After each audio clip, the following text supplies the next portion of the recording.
How y'all doing? It's been a minute, so I'm gonna try to talk to y'all real quick about a little subject that came to me while I was at work. I was like, man, I'll have to make a little video about it. Here we go. You can sit back to the here. Alright, I promise I'll go over what's going on with this in a little while. It's kind of a park right now. Hopefully I'll shoot another video on it. Just kind of going over what I'm doing with this and the vision of where I'm supposed to be going with this. But right now it's down. I've been driving it for about maybe a week or so. It's because I took the car apart. So here we go. This video is going to be called Living in the Shadows. It's a subject that a lot of people probably wouldn't think about it if you kind of following a trend or buying something that your friends may currently own, or you're not really happy about the model of the car that came before. For instance, you probably would buy a C4 because you probably like a C5 or a C6, that example.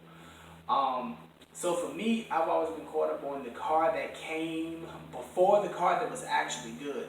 Most of the cars I've kind of owned, they kind of was in that same subject. Like I said, I've owned the MK3 Supra, and I've actually owned a couple Z31s. I've owned, like I say, a FC RX-7, which some people would say a FC RX-7 is a bootleg 944. I would agree with some of it I won't.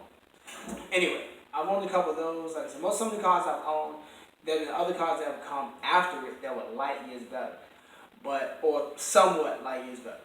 So anyway, the way I call it living in the shadows is because you'll go to a car event with this car. So you'll go to a car event with a nice, probably somewhat moderate, decent little FCRX-7. You may get a couple of looks depending on how well it's done. And when you get to talking with some guys, or you go there with a Z31, which will be an 84, 300ZX all the way through maybe late 89, depending on the date of production of late 89. But basically, you get the idea. It's a Z31. Flip up headlights, depending on what the dashboard is and all that kind of stuff. So you go there. Hopefully, it's a turbo and not the NA. So let's just say for fun, let's just say your car's a turbo and give you a little heads up. Let's just say it's a turbo car. And you go there to a car meet and you got a Z31, you show up, you go there, and you're talking with some guys, you're like, oh yeah, I got a Z. And then they say, well, what Z is it? Oh, it's right over there. And then next thing you know, you go and you show them your Z, and they're all let down, like, oh man, I thought you had a Z32. Or you go there and you're like, yeah, I drive a Supra. Because everybody's so caught up on Brian O'Connor fantasy and like the MK4, which is, it's a good car, but if you don't get the turbo one, you could buy an SC300 and it would be the same car. So that's a little disappointing. But whatever. So you go get this car and they're like, oh, you got a Supra, oh, you got a Z. And then when you show them your Z or you show them your little MK4 Supra, they're all disappointed like you lied to them or something. When actually the MK3 is a pretty decent car besides the 7M. I'm not even against the 7M personally. Yeah, 1J or 2J is about, it's probably a decent motor and it's better than the 7M, but I'm not saying, and there are builds out there with the 7M motor that comes in it that are doing high horsepower, and there are websites dedicated to the 7M, so you don't have to swap your car. And if your car is a turbo, it comes with an R154, which is a pretty good transmission, the same transmission that you're going to put behind your 2J. So I'm not saying you have to swap this car, you don't, but if you want to fall in line with everybody else, do what you want to do. But it's still a good motor if you want to drive it for a while until it blows up, or you take it apart and maybe put another head gasket in it or a metal head gasket and torque it the way it's supposed to. It'll probably drive for a while. But anyway, so you go out here and you get yourself a little Z31, which Z31s are starting to make a comeback. There's probably going to be a really good one that's going to come out in the next, maybe the next year or so. Speed Hunters and other websites have already started to show it. So it's about to be a trend on that car. Mark my words when I say watch. Watch what I say. 2021, a Z31 will come out, and it's going to be on those websites, and you're probably going to see it, and everybody's going to go Z31 crazy and abandon 240s because 240s are like crumpled up beer cans right now that people are paying too much money for. So anyway, you go and get yourself one of these cars that are unpopular, and you show up, and they just feel like you lied to them the whole entire time. But a Z31 actually has the same suspension geometry as an R32.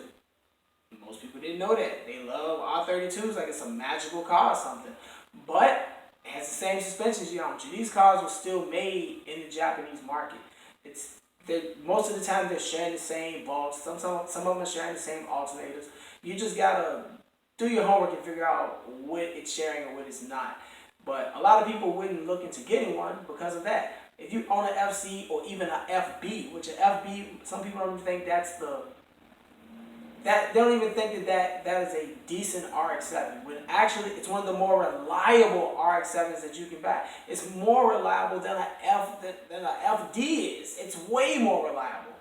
But a lot of people don't mess with them. So I don't know. I mean, yeah, it's not the most eye-appealing one, but you know, FD is like the dream. It's like way better. But realistically, like a FD, it's gonna take you through hell because all the appeal it has in it, it's not gonna be the most reliable car. It's just unless you put some serious money into it. So anyway, if you get one of those, it's still a decent car. But if you say I got an RX-7 and everybody thinks that you have some FD, and you go over there and your car is an FC or even an FB, it's disappointing. I really don't even know why that is in the car community. I really feel like a person's choice is what a person's choice is. Do the history on the car. I'd rather see a person with the history than the car. The person just jumped ship and just bought the flyest thing out there. That's just me. I just feel that type of way. So I think if you don't like a C4 and you like a C7, you're stupid. Because if you look at a C7, it's a remake of this car. The whole dashboard layout, the panels, the door panels, the dashboard, everything as far as the center console design, even the footwell measurements, it's the same car. And actually all Corvettes are still even using monoleaf suspension. This isn't monoleaf, but when it was stock, it was monoleaf. All of them are using monoleaf suspensions, even up to this day. I'm not sure what the C8 is doing, but the C7 definitely have monoleaf, which is very old school stuff. But another story. So like I said, the point of this video would be to say, don't be afraid to go ahead and buy one of these affordable cars that maybe not less popular. You still can have a decent car. Everybody can afford an MK4 or an FD. Even like some Z32s have gotten really cheap, but you know, you can buy NA and do some different things so it'll be good. It'll be sluggish, but it'll be good. You want to buy a twin turbo, they're a little higher in price. But you can still get some of these cars that are not that popular, but still have a decent car. So, living in the shadows, I really feel like, you gotta have balls, man, to buy those cars because you're not gonna fit in all the time, and a lot of people are not gonna like what you have. But if you go out there, you have a decent car for the budget, and if you do your homework and you budget your money right, you can have a good street machine, a good track car, and it'll be best of both worlds. You can drive it and have a lot of fun with it, and get some affordable horsepower out of the car. So take the advice. Sometimes buying a car that's not that popular can actually work out for you. Just wanted to give y'all a video, a little bit of advice on what to do as far as purchasing some cars sometimes. Have a good day. Peace.